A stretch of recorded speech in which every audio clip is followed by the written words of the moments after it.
Di perbatasan Eropa Timur telah terjadi pemberontakan untuk melengsarkan seorang penguasa yang telah menguasai kota di sana selama bertahun-tahun, di mana tentara khusus Amerika diturunkan untuk membantu mengevakuasi warga sipil yang berada di sana. Namun dari beberapa tim yang diturunkan, hanya tersisa satu prajurit yang selamat.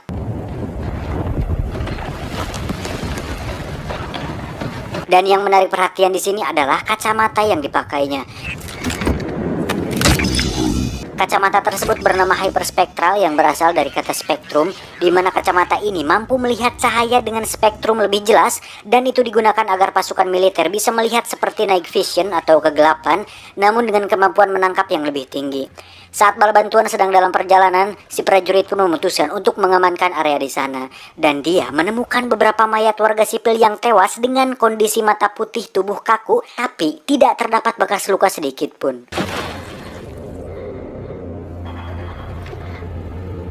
Hingga saat dirinya masuk ke sebuah lorong gelap, tiba-tiba dia melihat sesosok bayangan putih yang dianggapnya sebagai gangguan pada kacamata tersebut.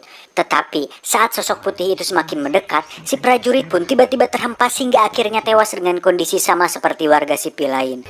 Dagger Team 1, are you seeing this? There's some kind of disturbance here.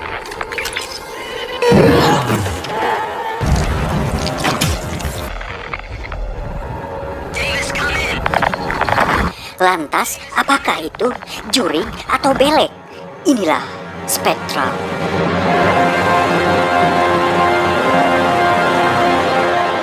Cerita akan berfokus pada sosok ilmuwan jenius bernama Klein, di mana si Klein ini adalah pengembang senjata militer di Departemen Pertahanan Amerika, yaitu DARPA atau singkatan dari Defense Advanced Research Project Agency. Dan bagi kalian yang belum tahu, jadi kalau di Amerika mereka itu punya semacam departemen khusus yang membuat dan mengembangkan teknologi-teknologi baru, di mana alat-alat canggih tersebut nantinya akan digunakan dan diaplikasikan oleh para militer di sana. Keren kan? Di kita ada nggak sih? Ada. Oh, habis ya budgetnya. Dan ternyata yang menciptakan kacamata hyperspektral itu adalah Klein sendiri. Tidak hanya itu, Klein juga menciptakan berbagai alat yang digunakan oleh militer, diantaranya baju Templar, drone, pelacak otomatis, dan lain-lain. Dan motor lewat. Nah, nggak apa-apa, nggak usah emosi, santai aja. Kali ini saya tidak akan emosi, tenang. Pada adegan ini, Klein sedang mendemonstrasikan penemuan terbarunya berupa senjata semacam sinar plasma yang bisa menembus berbagai material dengan cara memanaskan suhu sehingga senjata tersebut tidak menimbulkan kebisingan saat digunakan. Hingga saatnya dia mendapat panggilan bantuan bahwa kacamata hyperspektralnya menangkap semacam gangguan aneh, sehingga Klein harus pergi ke sana untuk menjelaskan apa itu. And they're seeing things. Look, you invented these goggles to keep our guys safe.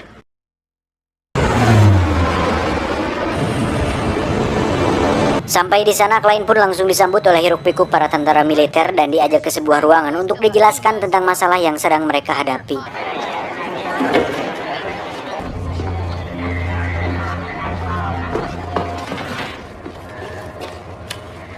I can tell you we need answers fast.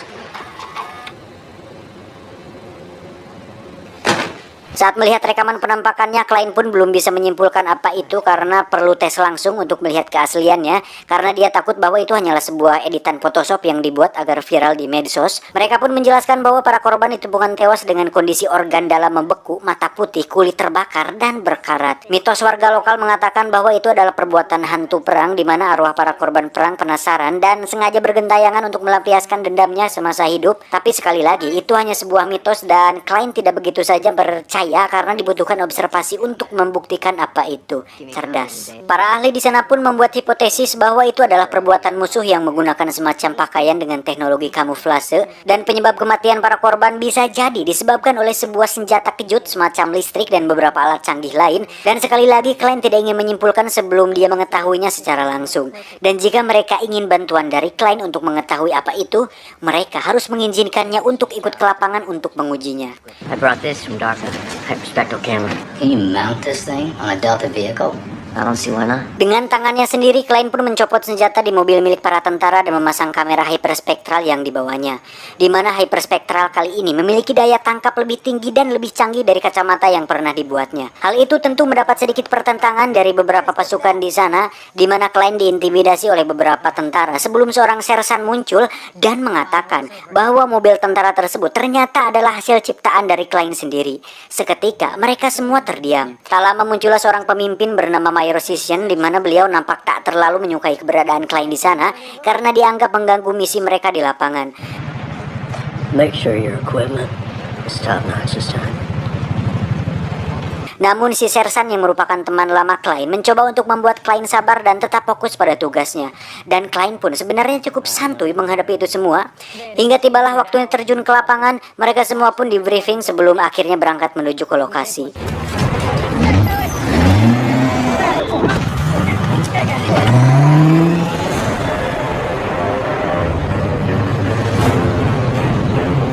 Sesampainya di perbatasan, kita bisa melihat bahwa kota tersebut nampak seperti kota mati yang sangat mengerikan.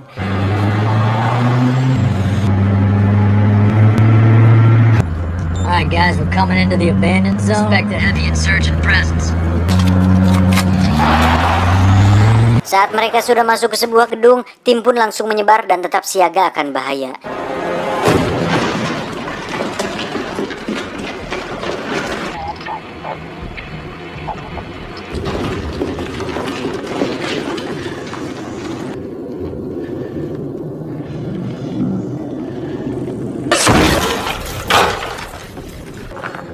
I've got an insurgent body here.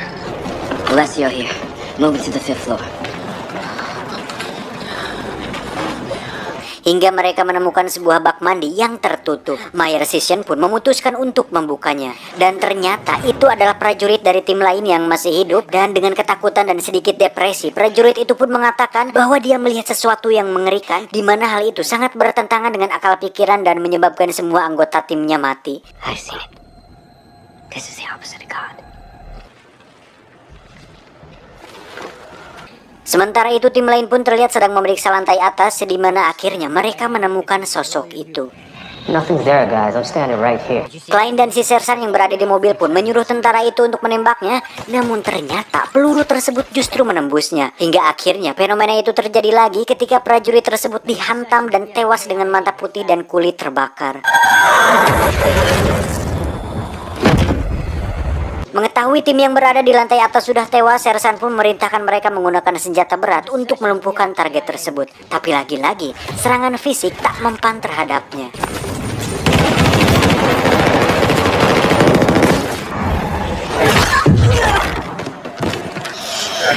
Melihat bahwa hal itu sudah di luar kendali, Klein pun meminta sersan dan si wanita CIA ini untuk menyuruh mereka kembali, tetapi mereka tidak ingin pulang dengan tangan kosong. Dan saat sudah banyak korban berjatuhan, barulah mereka sadar bahwa pasukan harus segera kembali ke mobil.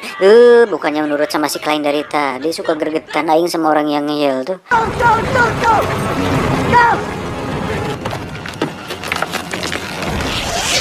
Saat target mengikuti mereka keluar, Klein dengan cepat menggunakan kamera hyperspektralnya untuk merekam kejadian itu. Dan betapa kagetnya dia saat melihat bahwa target tersebut nampak seperti seorang manusia yang melihat tepat ke arahnya.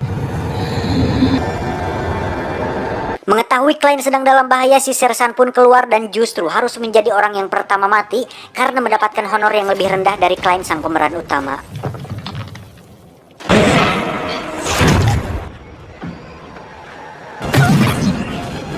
Dengan cepat mereka kabur dari sana, tetapi mobilnya mengenai ranjau hingga meledak dan tak bisa lagi dipergunakan. Ditambah karena kejadian tadi, semua kacamata yang mereka miliki sudah rusak, hilang dan sebagian hancur, sehingga mereka tidak bisa melihat target tersebut, dan satu-satunya yang bisa menyelamatkan mereka adalah kamera hyperspektral yang Klein bawa. Saat sudah di posisi cukup tinggi, mereka pun melihat fakta yang mengejutkan, di mana target tersebut ternyata tidak hanya satu, melainkan rombongan. Namun yang menarik, mereka justru menemukan kelemahan para makhluk atau target tersebut, di mana mereka tidak bisa melewati gedung dikarenakan ada bubuk logam murni yang tersebar mengelilingi gedung tersebut. Tiba-tiba, terdengar sesuatu dari dalam gedung yang entah apa itu. Mereka pun mencoba menghampiri sumber suara tersebut yang berada di dalam ruangan. Dan tiba-tiba,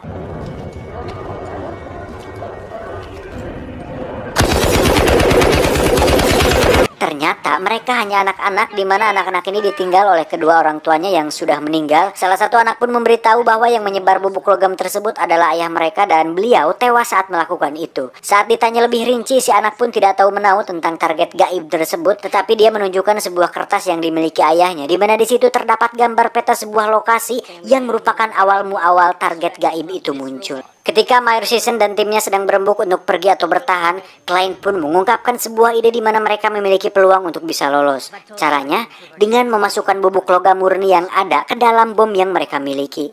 Mungkin target gaib tersebut tidak akan mati dengan itu, tetapi setidaknya bisa menghambat mereka untuk lari dari sana.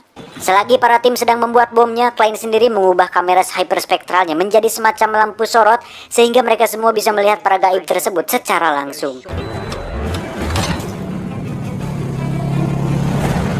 Saatnya uji coba, ternyata para gaib tersebut sudah berada tepat di gedung sebelah dan sedang berusaha untuk loncat menuju ke gedung mereka.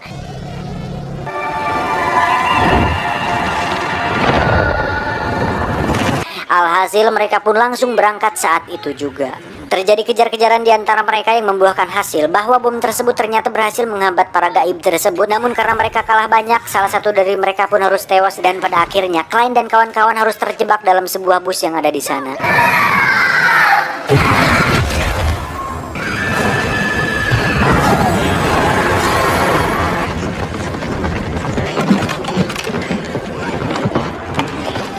Saat tidak ada jalan lain untuk bisa selamat, tiba-tiba datanglah beberapa tank militer yang merupakan pasukan dari tim lain, di mana mereka ternyata sudah mengetahui akan keberadaan para gaib ini. Dan hal itu dibuktikan saat salah satu tank menyoroti para gaib seperti kamera hyperspektral milik Klein. Namun itu tidak cukup menolong karena mereka pun harus tewas dibantai oleh para gaib tersebut.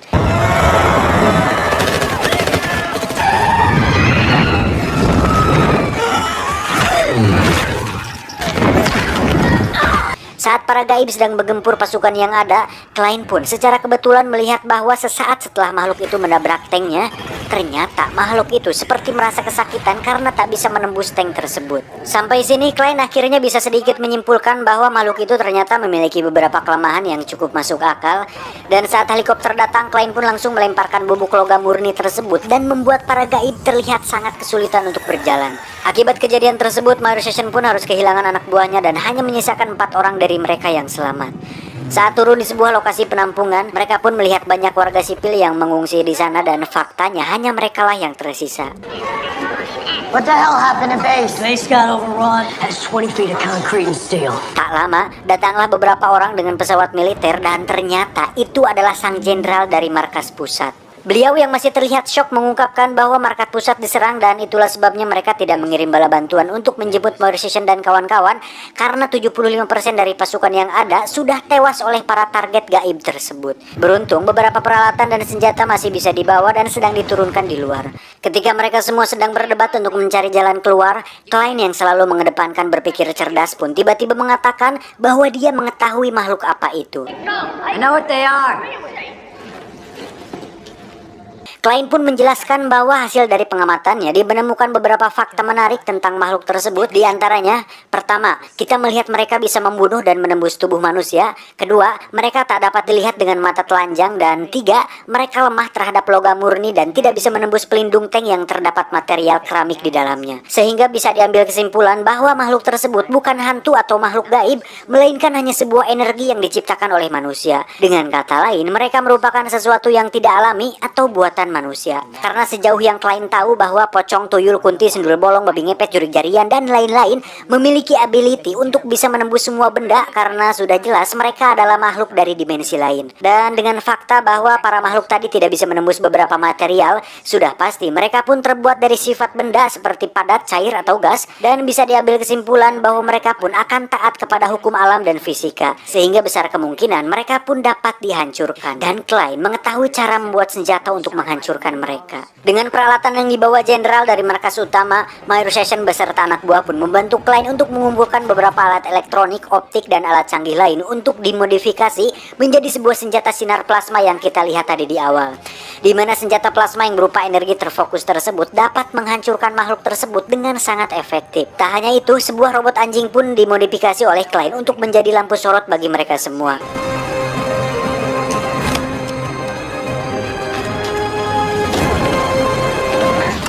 My math is right.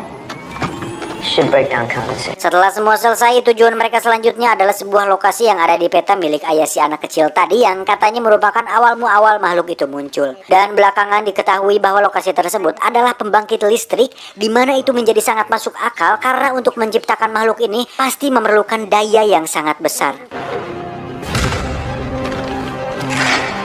Hingga saatnya tiba, mereka pun berangkat ke sana untuk memusnahkan makhluk tersebut sebelum semuanya menjadi terlalu jauh.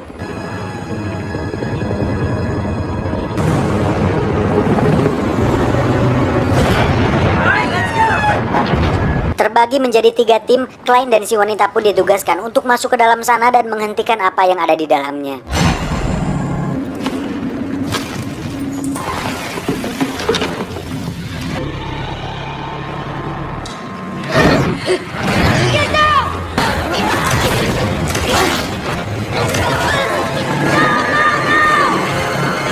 Sementara itu, Mayor Session dan anak buah pun akan melindungi mereka dan menahan makhluk itu sebisanya. Dan saat makhluk itu muncul, mereka pun menembakkan senjata itu untuk pertama kalinya. Dan ternyata itu berhasil.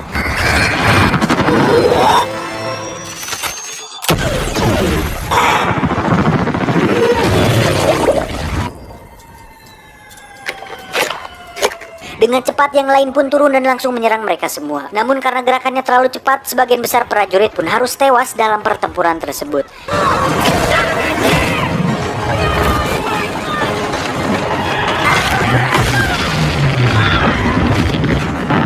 Di sisi lain, Klein dan si wanita pun akhirnya berhasil masuk ke dalam sana dan menemukan beberapa kotak yang berisi makhluk yang masih dalam tahap pencetakan. Dan bisa dipastikan bahwa ini adalah pabrik pembuatan makhluk-makhluk tersebut. Hah?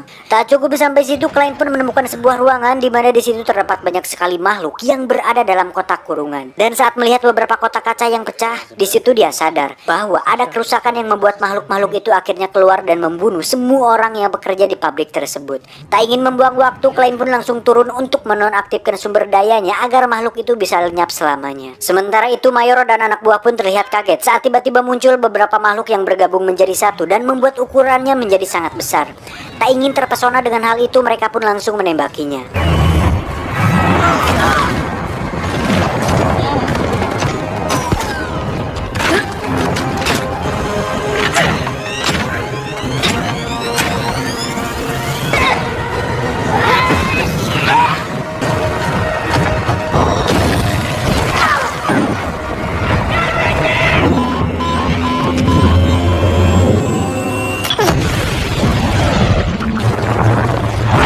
Hingga saat satu persatu personil tewas, Klein pun akhirnya bisa melepaskan kabel sumber dayanya dan berhasil menghentikan makhluk-makhluk gentayangan tersebut.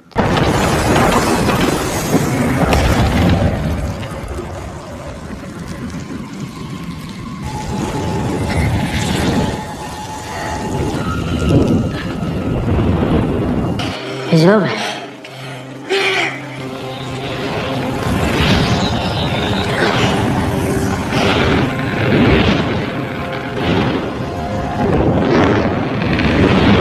Saat Klein dan si wanita masuk ke ruangan lain, mereka pun menemukan banyak box yang berisi otak manusia, hingga Klein menyimpulkan bahwa makhluk itu dibuat dari manusia asli yang dipikirnya ditransfer dan dicetak ulang menggunakan alat-alat canggih di sana. Entah siapa yang menciptakan mimpi buruk ini, tapi yang pasti Klein langsung mematikan semua kotak yang ada dengan tujuan untuk mengakhiri penderitaan mereka semua.